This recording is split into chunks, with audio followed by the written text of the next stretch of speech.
Hello ladies and gentlemen, hope you're having a great day and welcome to Tundra Dude 34 YouTube channel. It is a bittersweet day. We're about to welcome in a new 2022 Tundra, but we're saying goodbye to this 2020 Army Green TRD Pro that I have absolutely fallen in love with. So we're going to take it on this one last drive, talk about some of the pros and cons of this truck and the things I will miss the most. I hope you will join us. Welcome aboard. If you're not subscribed, make sure you hit that button and join the channel. Looking forward to sharing my experiences going forward with you with this new 2022, but also and forever talk about this great last generation Tundra and the legendary 5.7 liter V8. All right, ladies and gentlemen, we are off. Like I said, this is the last ride of this truck. We're gonna take it on a short little route here and talk about some of the things and pretty much catch everybody up. You know, what this truck was supposed to be for the channel and everything like that. Before this truck, I owned a 2017 Platinum that we built into a Pro. We called it the Platinum Pro project. And then we did some fun stuff like add a supercharger to it. And it was a great experience. The reason I went to this 2020 Tundra was because I wanted to go back to a naturally aspirated 5.7 liter V8 engine, like all of you out there were driving. I wanted to try out some of the new stuff that was available on Tundra that came out in 2018, like Toyota Safety Sense. They had the new Entune system, Apple CarPlay, Android Auto, push button start. They did some upgrades in 2018 to the Tundra, and then by 2020 when they added a few more things, I felt like it would be good for the channel to have something that is closer to what you were driving out there. And I also like to keep as close as I can to the current product that is out there, which is really one of the main reasons we're going to the new 2022 Tundra. It's time to go to the new generation. I absolutely love this truck and totally will miss it. When I went from that 2017 to this 2020, some of the fears I had were I wasn't going to enjoy it because I'm coming from a supercharged Tundra with all that horsepower, and it was a great driving experience. I was afraid going back to naturally aspirated, it would feel slow, sluggish, and it couldn't be further from the truth. Back in after the 2018 model year, the Tundra lost its transmission cooler, so they had to recalibrate the 5.7 liter V8 engine. And to be honest with you, of all the Tundras I've driven, this engine is immaculate. It is a fun experience to drive. I can't say enough good things about this engine, and I was terrified when I got into it that it just wasn't going to be the good time, but it sounds good with the TRD dual exhaust.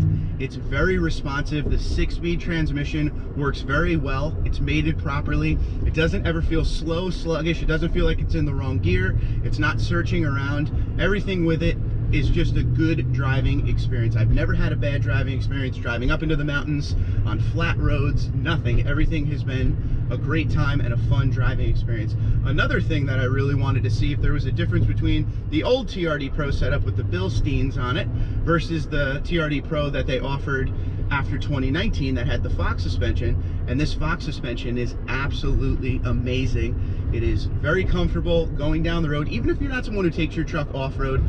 Maybe you go or you live in an area with a ton of bumpy roads. This suspension absolutely you know, takes care of that for you as we're going down a bumpy road right now. The truck is very compliant. The feedback is excellent. You're not floating on a cloud to the point where you're not feeling anything. You're definitely getting a nice balance of feel from the road with the driver feedback coming through the steering wheel. Steering feels tighter. The TRD Pro in 2019 and then again in 2020 started to add features. So you get things like heated seats. It's now built off of a limited platform, so you get the moonroof. You obviously get the Softex leather wrapped steering wheel. There's a lot of things you get that you never were able to get before. So this truck really did bring the 5.7 liter V8 generation Tundra, I think, to the top of the mountain. There were things we talked about in all the years of the channel that we wish the Tundra had. And this was the year, especially 2020 and 2021, where we saw, hold on, let's enjoy the 5.7 liter V8 real quick. Get up to speed here, which is never a problem with this engine. It's just that growl. Gonna miss that growl. Feels good, gets right up to speed. Not sluggish whatsoever. But what we were talking about, some of the things that we were missing with the old generation Tundra or this 2020 and 2021, I call it its own generation because that is when all of the things we asked for came to be, and that's awesome. You started getting things like the new Entune system, which I feel is absolutely the most compliant Entune system they ever had. The system is flawless. It's user-friendly. I felt like the last one wasn't really user-friendly. The JBL system definitely leaves a lot to be desired. That is one thing from this truck for sure. But overall, the driving experience that we just spoke about and some of the features like push button start, they modernized the truck without going too far and changing everything like they did in the next generation.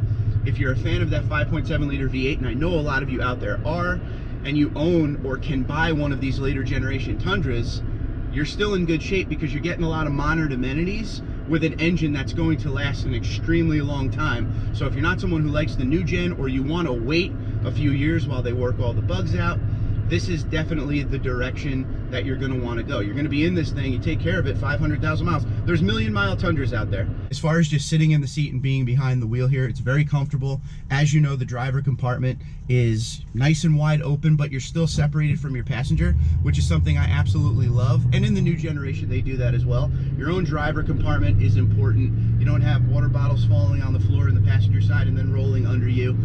It's a great setup. And one thing, when I came from my 2017 to this 2020, I was pretty blown away, to be honest with you, because of the small little changes they made. They were changes that absolutely needed to happen. The gauge cluster was updated a little bit. The center information screen gives you things like individual PSI on tires. It gives you things like digital speedometer. So you get some stuff that you never got before. And like I said, it's a modernized version of the last generation Tundra, so you really can't go wrong. The price of this truck here was $55 and change, about $56,000 sticker. Of all the Tundras I've owned, this is number 6 right here. This is my favorite Tundra I've ever owned. And I know going forward, because a lot of people have said, you're gonna regret this move. I'm not gonna regret the move, because doing the Tundra channel and being able to drive these trucks all the time, I love it, okay? I love all things Tundra, whether it's old, whether it's new. We're all on the same team. If you don't like the new one, you could still buy the old ones and be in them for a long time. If you like the new ones, there's a lot of options out there, and things will keep getting better along the way, which is cool. So I'm obsessed with the Tundra, which is why I do a Tundra channel. So I'm very excited. Will I regret it? No, there won't be regret. That's the wrong word for it. Will I look back fondly on this truck? Absolutely. Absolutely will look back extremely fondly on this truck. And to get ultra personal with you, a lot of you have been on this channel a long time. You know, a lot of the same guys have been here since the beginning or early on. This truck actually, as many of you know, my mother died in 2020 from cancer. This truck carried myself, my father, my brother, and my sister behind my mother's hearse, you know, when we were in the funeral procession to bury her. So this truck has a real special place in my heart, and I hope the person that gets this truck next, you know, takes great care of it. What I'm going to do is, after I shut off this camera, I'm probably about 20 minutes away from home. I'm just gonna shut off the camera and enjoy the ride. Just me, myself, and the music. Put on a little Ronnie James Dio and just do what I do when the camera's off. Maybe open up the sunroof in that back window there. I'm going from a sunroof like this to a panoramic roof on the new one, so that'll be enjoyable as well. But just a pleasure. No brake dive. Driving experience rules. Any cons about this truck? I really don't have any cons about this truck, to be honest with you. If you go back and watch the really old videos from 2016 and 2017, I talk a lot about what I think the Tundra needed to moving forward, especially the TRD Pro trim Tundra, and this hits all of the things I talk about. It needed to be, instead of an SR5 platform, a limited platform like it is now. The driving experience needed to change. I was in and owned a lot of double cabs before I started buying Crew Maxes. I felt like the double cabs drove a lot better. I felt like when I got into my Platinum before it was supercharged, it almost felt a little sluggish.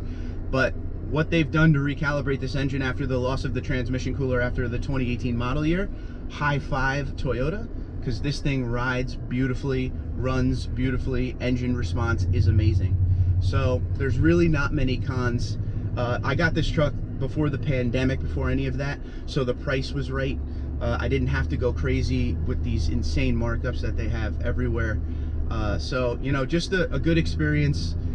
March 2020 is when I bought it, and if you're watching this at a later date, it is now October 2022. So we had a nice time with the truck, and I will miss it very much. Here's a con. I wish Toyota, even on the new gen, I wish Toyota would offer a better all-terrain tire for the TRD Pros. Not that the Michelin LTXs that are on this and the TRD Off-Road aren't good, they're fine, but the look isn't there.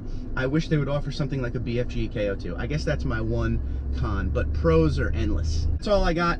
TRD Pro 2020 Army Green signing off of the Tundra Dude 34 YouTube channel. Please go down in the comments and talk about your favorite Tundra that you've ever owned. If you're someone who's owned multiple Tundras, I'd love to hear what is your favorite Tundra you've ever owned, and was this one of your favorite Tundras on the channel? I know a lot of you loved that 2017 Supercharged Platinum, but we move on to the next generation, the new generation Tundra, and I'm very excited to bring you coverage on that. That truck will be here next week, and we will get right to it when it gets here. So until next time, Twitter, Instagram, LinkedIn, Facebook at TundraDude34, TundraDude34@gmail.com. You guys have a great day. Be safe, be well, and as always, and never forget this, thank you so much for tuning in to the Tundra Dude 34 YouTube channel. I love talking to you guys every day about Tundras, trucks, and life. So I appreciate you being here. Thank you very much for your support. Take care. Enjoy your weekend.